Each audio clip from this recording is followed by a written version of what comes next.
एक बार सब लोग मुट्ठी बंद करेंगे, हाथ ऊपर करेंगे और दिल से बोलेंगे, भारत माता की, भारत माता की, इनकलाब, इनकलाब, वंदे वंदे। मध्य प्रदेश के कोने कोने से आए हुए आम आदमी पार्टी के सभी देशभक्त कार्यकर्ताओं को मेरा नमस्कार, सबको मेरा प्रणाम। आज मैं देख रहा हूं इतनी भारी संख्या में यहां पे आम आदमी पार्टी के कार्यकर्ता आए हुए हैं और जैसा भगवंत मान साहब ने कहा कि आज तो ये कार्यकर्ता सम्मेलन है, लेकिन जब रैली होगी तो सोच सकते हैं कि कितने लोग आएंगे पूरे मध्य प्रदेश से। अभी कुछ दिन पहले आई लव यू टू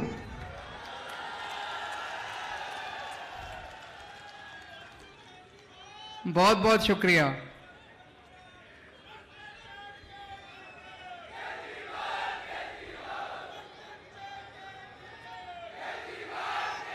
अभी कुछ दिन पहले मध्य प्रदेश से कुछ लोग मेरे से मिलने के लिए आए। उनसे मैं बातचीत करने लगा। मैंने उनसे पूछा, मध्य प्रदेश की सबसे बड़ी समस्या क्या है? तो कोई बोला जी भ्रष्टाचार, कोई बोला बेरोजगारी,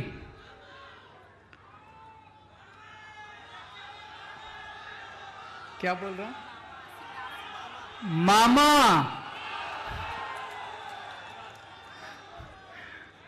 उस पे आ रहा हूं मैं, अभी उस पे भी आ रहा हूं। लोग कह रहे हैं कि मामा सबसे बड़ी समस्या है। तो कोई बोला भ्रष्टाचार, कोई बोला बेरोजगारी, कोई बोला महंगाई, कोई बोला किसानों की समस्या। एक उनमें आदमी बोला, कहता सरकार सर जी, हमारे मध्य प्रदेश में सरकारें बेची जाती हैं और सरकारें खरीदी जाती हैं, यह सबसे बड़ी समस्या है।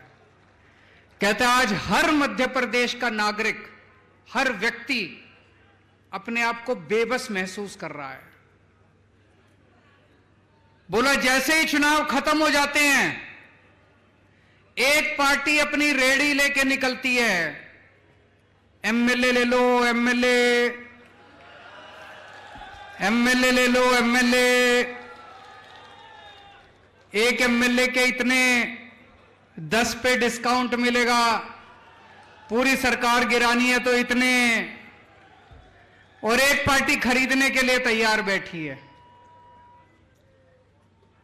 बाजार बना दिया इन्होंने पूरी की पूरी व्यवस्था को, बाजार बना दिया इन लोगों ने पूरे संविधान को, बाजार बना दिया इन लोगों ने भारतीय लोकतंत्र को, जहां पे खुलेआम एमएलए बिकते हैं, खुलेआम एमएलए खरीदे जाते हैं। आज मध्य प्रदेश का एक एक नागरिक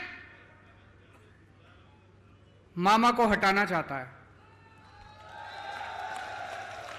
पिछली बार भी हटा दिया था, लेकिन बस नहीं चलता। इसको वोट दो या इसको वोट दो, सरकार तो बीजेपी की बनेगी। एक बेचारा मध्य प्रदेश वाला कहां जाए? बेबस हो गया है मध्य प्रदेश का एक एक वोटर, बेबस हो गया है मध्य प्रदेश का एक एक आदमी। कैसे बदले इस सरकार को समझ में नहीं आ रहा लोगों को। चाहे कांग्रेस को वोट दो, चाहे बीजेपी को वोट दो, सरकार तो मामा की बनेगी, सरकार तो बीजेपी की बनेगी। इस बार चलेगी झाड़ू। अब नहीं होगा, अब नहीं होगा, अब इनका खेल खत्म। अब एमएलए बेचने और खरीदने का काम खत्म। अब आम आदमी पार्टी मध्य प्रदेश के अंदर आ गई है। जो जो लोग इस बार मामा को हटाना चाहते हैं, सब लोग झाड़ू पे वोट दे देना, झाड़ू का बटन दबा देना। पूरा मध्य प्रदेश बदलाव चाहता है। पूरा मध्य प्रदेश बदलाव चाहता है, चेंज चाहता है, परिवर्तन चाहता है, लेकिन बेबस थे, मजबूरी थी, कर नहीं सकते थे। अब आपको एक विकल्प मिल गया, ईमानदार पार्टी मिल गई। जैसे दिल्ली के अंदर ठीक किया, पंजाब के अंदर ठीक किया, अब मध्य प्रदेश को भी बदलेंगे और उसका ट्रेलर मिल चुका है। सिंगरौली के अंदर हमारी बहन रानी अग्रवाल सिंगरौली की मेयर बन चुकी हैं। आम आदमी पार्टी की एंट्री हो चुकी है, मध्य प्रदेश के अंदर एंट्री हो चुकी है और आने वाले विधानसभा चुनाव के अंदर पूरी की पूरी फिल्म दिखाई जाएगी। आजादी के बाद से लेके आज तक 45 साल कांग्रेस की सरकार रही, 45 साल कांग्रेस ने राज किया, 20 साल बीजेपी ने राज किया। आपने मौका देने में तो कोई कसर नहीं छोड़ी। अब ये बीजेपी कांग्रेस वाले ये नहीं कह सकते भाई हमको मौका नहीं दिया था। मौका तो बहुत दिया था, 45 साल बहुत होते हैं जी, अगर कुछ करना चाहते तो कर देते। नहीं, 20 साल बहुत होते हैं, कुछ करना चाहते तो कर देते। बीजेपी वाले बहुत मौका दिया इन्होंने, बारी बारी आपने मौका दिया, बारी बारी करके लूटा इन्होंने, बारी बारी करके लूटा। अब ये नहीं कह सकते मौका नहीं दिया था, बहुत मौका दिया था। एक मौका बस इस बार आम आदमी पार्टी को दे के देख लो। अगर काम ना करूं तो दूसरी बार वोट मांगने नहीं आऊंगा मैं आपसे। एक मौका दे के देख लो। दिल्ली के लोगों ने मेरे को एक मौका दिया था। एक बार अन्ना आंदोलन हुआ, रामलीला मैदान से निकले हम लोगों ने देखा यार ये लड़के तो ईमानदार हैं, कट्टर ईमानदार हैं, देशभक्त हैं। लोग कहते थे केजरीवाल जिद्दी बहुत है, जिद्दी है। भ्रष्टाचार मुक्त भारत मेरी जिद है। दिल्ली के लोगों ने देखा और दिल्ली के लोगों ने एक मौका दिया था मेरे को, छोटा सा मौका। 49 दिन की सरकार दी थी लोगों ने। दिल्ली के लोगों ने मेरे को बस 49 दिन का मौका दिया था। इतना प्यार हो गया दिल्ली के लोगों को मेरे से, इतना प्यार हो गया, अगली बार 67 सीट दे दी 70 में से। बीजेपी को 3 सीट दी, कांग्रेस को 0 सीट दी, आम आदमी पार्टी को 70 में से 67 सीट दे दी।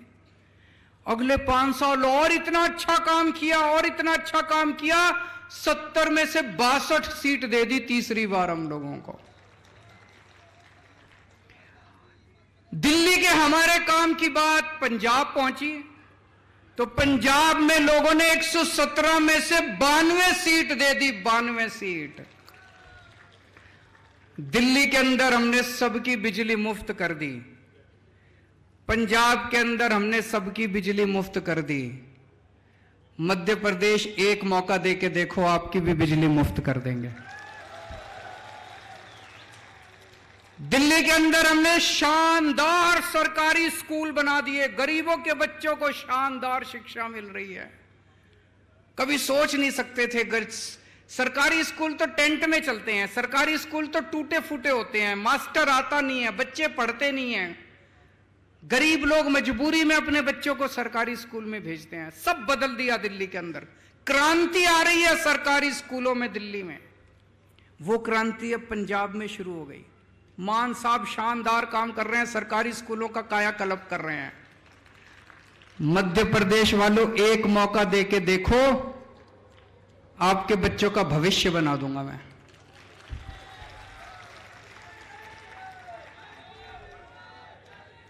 दिल्ली के अंदर गली गली में मोहल्ला क्लिनिक खोल दिए हमने, सारे सरकारी अस्पताल एयर कंडीशनड बना दिए, सबका इलाज मुफ्त कर दिया दिल्ली में। अमीर हो चाहे गरीब हो, चाहे 5 रुपए की क्रोसिन लेनी हो, टेबलेट लेनी हो, या 5 लाख रुपए 50 लाख रुपए का ऑपरेशन, सब कुछ मुफ्त है।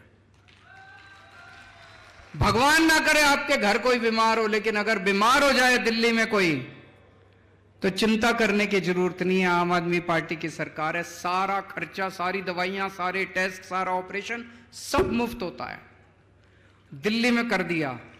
मान साहब ने अब 500 मोहल्ला क्लिनिक, अभी 1 साल भी नहीं हुआ, दिल्ली में मेरे को 500 मोहल्ला क्लिनिक बनाने में 5 साल लग गए।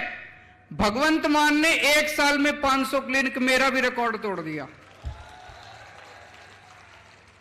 मध्य प्रदेश वालों, एक मौका देके देख लो, आपका सबका इलाज मुफ्त कर दूंगा। सारे मध्य प्रदेश के लोगों का शानदार मोहल्ला क्लिनिक बनाएंगे, शानदार अस्पताल बनाएंगे, सबका इलाज मुफ्त कर देंगे, चिंता करने की कोई जरूरत नहीं है। पंजाब के अंदर अभी कई फसलों पे इन्होंने एमएसपी देना चालू कर दिया। एमएसपी का आंदोलन छेड़ा था ना अभी किसानों ने, भाई एमएसपी दो, एमएसपी दो। पंजाब में शुरुआत हो गई है, कई फसलों पे अब एक एक फसल जोड़ते जा रहे हैं, एमएसपी देते जा रहे हैं, एमएसपी देते जा रहे हैं। मुआवजा, फसल अगर बर्बाद हो जाए किसानों को मुआवजा मिलने लग गया, दिल्ली में भी मिलने लग गया, पंजाब में भी मिलने लग गया, मध्य प्रदेश में मौका मिलेगा, मध्य प्रदेश में भी मुआवजा मिलेगा। दिल्ली में मैंने 12 लाख, 5 साल में 12 लाख बच्चों को नौकरियां दिलवाई हैं, 12 लाख युवाओं को। पंजाब में 1 साल में 27,000 सरकारी नौकरियां दी हैं।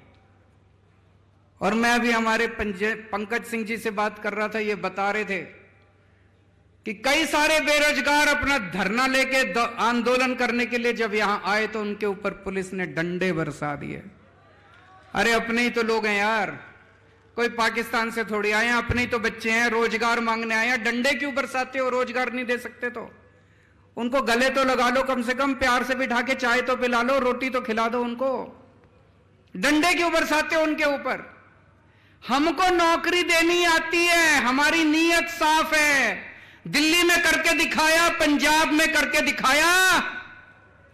मध्य प्रदेश के युवाओं से मेरी अपील है, एक मौका देके देख लो, आपको सबके लिए नौकरी का इंतजाम कर दूंगा मैं। जितने कच्चे कर्मचारी थे, बहुत सारे कच्चे कर्मचारी होते हैं ना सरकार में, होते हैं कि नहीं होते? उनकी सबकी एक ही मांग होती है, हमको पक्का करो, हमको पक्का करो। मान साहब ने अभी 25,000 सरकारी कर्मचारियों को पक्का कर दिया। मध्य प्रदेश में जितने कच्चे कर्मचारी हैं सबको पक्का कर देंगे दोस्तों। हमें काम करना आता है। इस देश के अंदर एक नई किस्म की राजनीति शुरू की है हमने। पहले होती थी धर्म की राजनीति, जात की राजनीति, गाली गलौज की राजनीति, भ्रष्टाचार की राजनीति। अब हमने शुरू की है काम की राजनीति। आपसे पूछना चाहता हूं, ये बहुत सारे बड़े बुजुर्ग भी बैठे होंगे, पूरा आजादी के 75 साल में कोई एक पार्टी बता दो जिसने आपको आके कहा हो कि मेरे को वोट दे दो, मैं आपके बच्चों के स्कूल बना दूंगा। किसी ने कहा? किसी पार्टी ने, बीजेपी ने, कांग्रेस ने, इस पार्टी ने, उस पार्टी ने कभी कहा हो कि मेरे को वोट दे दो, मैं आपके बच्चों के स्कूल बनवा दूंगा? किसी पार्टी ने नहीं कहा। बनाने ही नहीं आते इनको, नियत ही नहीं है इनकी। किसी पार्टी ने कहा हो कि हमारे को वोट दे दो, हम आपके परिवार के लिए अस्पताल बना देंगे, आपके लिए बिजली का इंतजाम? किसी पार्टी ने नहीं कहा। करना ही नहीं आता, नियत ही नहीं है इनकी। तो इन्होंने देखा कि भाई ये केजरीवाल की काम की राजनीति के सामने तो हमारी दाल नहीं गलेगी, तो उन्होंने षड्यंत्र रचना चालू किया मेरे खिलाफ कि केजरीवाल को रोको किसी भी तरह। पहले दिल्ली में था, फिर पंजाब में चला गया, अब गुजरात में वो कहते हैं ना शेर की मांद के अंदर घुस गए, गुजरात के अंदर घुस गए, हमारी एंट्री हो गई गुजरात में। इस बार 14% वोट आए हैं, देख लेना 2027 में सरकार ना बन जाए तो हम लोगों के। अब ये गुजरात में भी चला गया, रोको इसको। तो इन्होंने क्या किया? इन्होंने षड्यंत्र रचा मेरे खिलाफ। इसके ऊपर कीचड़ फेंको, केजरीवाल के ऊपर कीचड़ फेंको, बोलो केजरीवाल भ्रष्टाचारी है, केजरीवाल भ्रष्टाचारी है। इन्होंने खूब कीचड़ फेंका मेरे ऊपर, लेकिन जनता ने उसका जवाब दिया। जनता कह रही है यार कोई भ्रष्टाचारी आदमी सरकारी स्कूल बनाता है क्या? भ्रष्टाचारी आदमी तो प्राइवेट वालों से पैसे लेके सरकारी स्कूल बर्बाद करता है। कोई भ्रष्टाचारी आदमी सरकारी अस्पताल बनाता है क्या? फ्री में इलाज कराता है क्या? भ्रष्टाचारी आदमी तो प्राइवेट अस्पताल वालों से कमीशन लेके सरकारी अस्पतालों को बर्बाद करता है। जनता ने इनका यकीन नहीं किया। फिर इन्होंने मेरे दो सबसे शानदार मंत्री गिरफ्तार कर लिए, मनीष सिसोदिया और सतिंदर जैन। सतिंदर जैन वो शख्स है जिसने फ्री बिजली देना शुरू किया था दिल्ली के अंदर। उसने सारा, बड़ा इंटेलिजेंट आदमी है वो, बड़ा इंटेलिजेंट आदमी है, सारा मेरे पास हिसाब किताब लेके आया। एक दिन बोला सर जी दिल्ली की बिजली मुफ्त हो सकती है। मैंने कहा कैसे हो सकती है? तो कागज लेके आया, कहता है देखो सर इतने पैसे चाहिए, ऐसे बिजली मुफ्त कर देंगे। उसने दिल्ली के मोहल्ला क्लिनिक बनाए, उसने दिल्ली के सारे अस्पतालों में सारी दवाइयां मुफ्त कर दी। प्रधानमंत्री जी ने उसको जेल में डाल दिया। एक मनीष सिसोदिया है, भाई साहब 75 साल हो गए आजादी के, आज भी हमारे देश का एक गरीब आदमी अपने बच्चों को अच्छी शिक्षा नहीं दे सकता। 18 करोड़ बच्चे पढ़ते हैं सरकारी स्कूलों के अंदर। 18 करोड़ बच्चों का भविष्य अंधकार के अंदर है देश के अंदर। पूरे देश में सरकारी स्कूलों का बुरा हाल है। 75 साल के बाद भगवान ने एक शख्स भेजा, मनीष सिसोदिया। उसने दिल्ली के अंदर सरकारी स्कूलों में कमाल करके दिखा दिया। भाई साहब आप जितने लोग हैं, मैं मजाक नहीं कर रहा, मैं आपको न्योता दे रहा हूं, आप दिल्ली आओ, दिल्ली के किसी सरकारी स्कूल में घुस जाना, आपको यकीन नहीं होगा, शानदार 5 स्टार बिल्डिंग है हमारे सरकारी स्कूलों की। 99.7% नतीजे आए हैं। सरकारी स्कूलों के बच्चे इंजीनियर बन रहे हैं, डॉक्टर बन रहे हैं, रिक्शे वालों के बच्चे डॉक्टर, इंजीनियर, वकील बन रहे हैं। लोग अपने बच्चों को प्राइवेट से निकाल के, बड़े बड़े प्राइवेट स्कूलों से निकाल के अब सरकारी स्कूलों में भर्ती करा रहे हैं। और प्रधानमंत्री जी ने मनीष सिसोदिया को जेल भेज दिया। उस दिन मेरे को लगा, जिस दिन प्रधानमंत्री जी ने मनीष को जेल भेजा, कि देश के प्रधानमंत्री पढ़े लिखे तो होने चाहिए।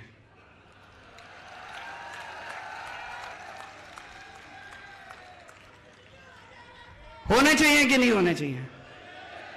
अगर देश के प्रधानमंत्री पढ़े लिखे होते तो उनको शिक्षा का महत्व पता होता कि शिक्षा कितनी जरूरी है देश के विकास के लिए।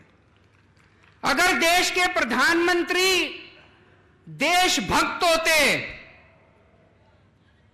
तो वो ये नहीं सोचते कि मनीष सिसोदिया आम आदमी पार्टी का है, कि फलानी पार्टी का है, कि ढिमकी पार्टी का है। वो मनीष सिसोदिया जैसे शख्स को देश का शिक्षा मंत्री बना देते और कहते थे जा मनीष सिसोदिया 10 लाख स्कूल ठीक कर दे अब तुम। पर हमारे प्रधानमंत्री जी ने क्या किया? ऐसे शख्स को उठा के जेल में डाल दिया। उस दिन मुझे लगा कि देश के प्रधानमंत्री पढ़े लिखे होने चाहिए। और भी बहुत जरूरी है प्रधानमंत्री को पढ़े लिखे होना। अगर कम पढ़ा लिखा प्रधानमंत्री होगा, कोई भी आके उनको बेवकूफ बना देगा। कोई आके बोलेगा सर आप नोटबंदी कर दो, भ्रष्टाचार खत्म हो जाएगा। अब अगर कम पढ़े लिखे प्रधानमंत्री, उनको समझ ही नहीं है, वो नोटबंदी कर दी उन्होंने, भ्रष्टाचार खत्म हुआ, वैसा का वैसा है, समझ ही नहीं। पढ़े लिखे प्रधानमंत्री होंगे, उनको अर्थशास्त्र की जानकारी होगी, विज्ञान की जानकारी होगी, टेक्नोलॉजी की जानकारी होगी, साइंस की जानकारी होगी। कम पढ़े लिखे प्रधानमंत्री होंगे, कोई भी बेवकूफ बना के चला जाएगा। कोई आगे बोलेगा प्रधानमंत्री जी नोटबंदी कर दो, आतंकवाद खत्म हो जाएगा। हुआ आतंकवाद खत्म? लाइनों में लगा दिया, पूरे देश में धंधे बंद हो गए, चौपट हो गया पूरा देश। इतनी बेरोजगारी हो गई, लोगों के धंधे बंद हो गए, लाइनों में लोग मर गए। ना भ्रष्टाचार खत्म हुआ, ना आतंकवाद खत्म हुआ। कम पढ़े लिखे प्रधानमंत्री होंगे, कोई आके कहेगा प्रधानमंत्री जी सबसे थाली बजवाओ, जो तरंगे निकलेंगी उससे कोरोना भाग जाएगा। पूरे देश से थाली बजवा दी, चम्मच थाली, सारा देश। बोले प्रधानमंत्री कह रहे हैं तो होगा ही कुछ, भागा कोरोना। इसीलिए मैं कह रहा हूं देश के प्रधानमंत्री को पढ़े लिखे होना बहुत जरूरी है। आज यहां पे मध्य प्रदेश में इतना भ्रष्टाचार है, व्यापम घोटाला, मुझे लगता है आजाद भारत का सबसे बड़ा घोटाला होगा। कोई कह रहा 8,000 करोड़ का, कोई कह रहा 10,000 करोड़ का। 45 से ज्यादा लोग मर गए। प्रधानमंत्री जी ने किसी को जेल नहीं भेजा। क्यों? अपने थे सारे, अपने थे सारे। प्रधानमंत्री जी को मनीष सिसोदिया को जेल भेज दिया, व्यापम घोटाला दिखाई नहीं दिया। कोई मेरे को कह रहा था यहां पे एक WCD women and child department, उसमें 100 करोड़ का घोटाला हो गया। मामा जी उसके मंत्री हैं, उसमें फर्जी आंगनवाड़ी, फर्जी लाभार्थी, सारा फर्जीवाड़ा। 2200 करोड़ का कटनी हवाला। मेरे को आज मैं आ रहा था, कई सारी लिस्ट देके गए हैं लोग, इतने घोटाले, इतने घोटाले। किसी को जेल नहीं भेजते प्रधानमंत्री जी, किसी को जेल नहीं भेजते। पुरानी पिक्चरों में देखा होगा आपने, पुरानी पिक्चरों में क्या होता था? एक विलेन होता था, एक गुंडा होता था, एक ईमानदार इंस्पेक्टर होता था। गुंडा बड़ी कोशिश करता था ईमानदार इंस्पेक्टर को अपने कब्जे में करने की, मानता ही नहीं था। फिर वो इंस्पेक्टर को बुलाता था गुंडा, टेबल पे रखता था एक तरफ नोट और एक तरफ बंदूक। इंस्पेक्टर को कहता था या तो नोट ले ले और या बंदूक से तेरी गोली मार के हत्या कर दूंगा। होता था ना पिक्चरों में। यही बीजेपी ने कर रखा है। वो सारे देश के सारे ऑपोजिशन वाले नेताओं को कह रहे हैं या तो बीजेपी में आ जाओ, भ्रष्टाचार करो, खूब करो। हम रोक नहीं रहे, बीजेपी ये नहीं कहती भ्रष्टाचार मत करो, बीजेपी में आके करो। बोले हमारे घर में आके करो, भ्रष्टाचार करो, खूब खुल के करो, कोई रोकने वाला नहीं है। कोई CBI नहीं, कोई ED नहीं, कोई इनकम टैक्स नहीं, कोई पुलिस नहीं, कुछ नहीं, कोई एंटी करप्शन नहीं, कोई विजिलेंस नहीं। भ्रष्टाचार करो, मोदी जी की पार्टी में आके करो, बाहर नहीं करना। या तो बीजेपी में आ जाओ और या जेल जाओ। जैसे वो कहता था या तो नोट ले ले और या बंदूक, ऐसे अब बीजेपी वाले मोदी जी कहते हैं या तो मेरी पार्टी में आ जाओ और या फिर जेल जाओ। ये धंधा चला रखा है इन लोगों ने। ईमानदारी क्या होती है मैं बताता हूं आपको। कट्टर ईमानदारी। अभी पंजाब के अंदर हमारे अपने एक मंत्री, सेहत मंत्री, हेल्थ मिनिस्टर पंजाब के अंदर, हमारी सरकार है, हमारी कैबिनेट है, मान साहब मुख्यमंत्री हैं। एक दिन भगवंत मान को कहीं से पता चला कि उनका सेहत मंत्री कुछ गड़बड़ कर रहा है। अभी मीडिया को नहीं पता था, विपक्ष को भी नहीं पता था। मान साहब चाहते तो दबा देते, पर मान साहब कट्टर ईमानदार आदमी है, कट्टर ईमानदार पार्टी के नेता हैं। उन्होंने दबाया नहीं। क्या किया उन्होंने? पुलिस बुला के अपने खुद के मंत्री को जेल भेज दिया। हम कहते हैं ईमानदार रहना है, चाहे हमारी पार्टी में रहो चाहे उस पार्टी में। अभी सारे पंजाब के अंदर जितने पुराने चोर थे, चाहे कांग्रेस में हो चाहे बीजेपी में हो, सबकी लाइन लगी पड़ी है, एक एक करके सारे जेल जा रहे हैं, सबको जेल भेज रहे हैं ये, चाहे हमारे वाले हो। अभी थोड़े दिन पहले एक हमारा MLA वो पकड़ा गया। इन्होंने आप देखा, मेरे साथ बैठे थे गाड़ी में, आप देखा ना ताब, इन्होंने तुरंत पुलिस कमिश्नर को फोन करके कहा MLA को गिरफ्तार कर लो। हमारा अपना MLA था।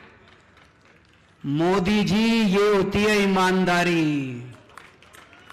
जो तुम कर रहे हो वो ईमानदारी नहीं कर रहे, तुम कर रहे हो वो भ्रष्टाचार मुक्ति नहीं कर रहे।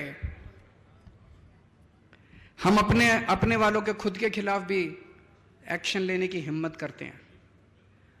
ये आज सारे हमारे पीछे, सारी पार्टियां हमारे पीछे पड़ी हैं, लेकिन जनता हमारे साथ है। जनता देख रही है कि ये अकेली पार्टी है जो देश के लिए लड़ रही है, ये अकेली पार्टी है जो ईमानदारी के लिए लड़ रही है। दोस्तों, यहां जितने कार्यकर्ता आए हैं, मैं सबको कहना चाहता हूं कि आप लोगों को सरकार जरूर बनेगी मध्य प्रदेश के अंदर, आपकी सरकार जरूर बनेगी, झाड़ू से जरूर सफाई होगी, लेकिन मेहनत करनी पड़ेगी। करोगे मेहनत?